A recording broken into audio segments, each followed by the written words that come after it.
Notwithstanding a great deal of constructive and professional engagement with the respective governments over recent weeks, it has become clear that the interests of the parties' government stakeholders cannot be adequately reconciled with each other or with the objectives that BAE Systems and EADS established for the merger. Here is a translation of all that by a source close to the two companies. It turns out that the German government is fundamentally opposed to the deal, and there was no way we could get around that.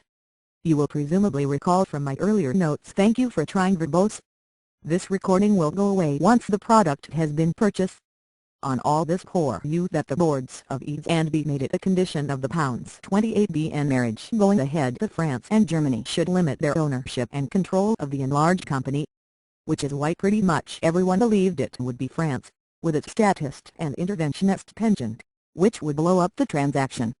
But as it turned out, the German government was just as unrelaxed about allowing EADS, owner of Airbus and therefore a strategically important manufacturer, to run itself in an arm's length. And thank you for trying verbose. This recording will go away once the product has been purchased. Commercial way. Once German intransigence became clear, as it did overnight, see my post of yesterday evening, EADS and BAE had no option but to call the whole thing off. The point is that BAE's biggest customer is not the British government but the US government. And there was no way that the Pentagon would continue to classify BAE as a privileged supplier of sensitive technology if it felt that the company was somehow under the sway of two foreign governments, even governments, in the form of France and Germany. Regarded. Thank you for trying. Verbose. This recording will go away once the product has been purchased. As allies. Anyway, there is a whole super jumbo airliner full of paradoxes about the way this deal was both negotiated and the way it fell apart. Here are some of them, in no particular order.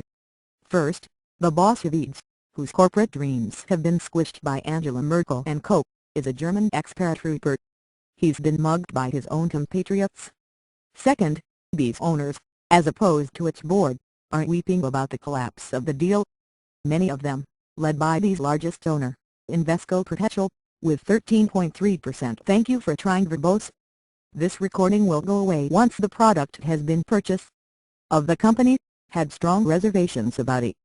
Third, the rationale for BAE's board for the deal was that it would cushion it from severe recession in the defense industry, caused by cuts in military spending by over-indebted governments, such as those of the US and UK.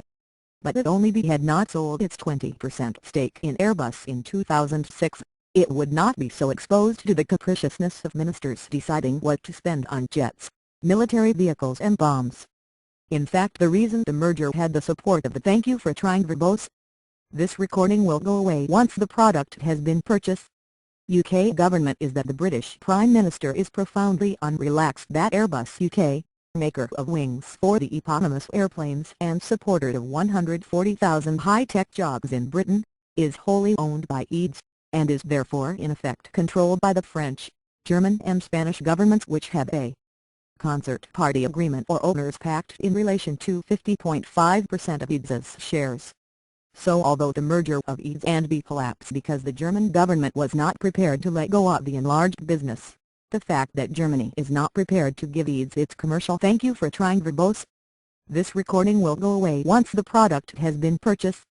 Freedom is of relevance to the UK's manufacturing future, at a time when Britain would be seen to have far too few high-tech manufacturing jobs,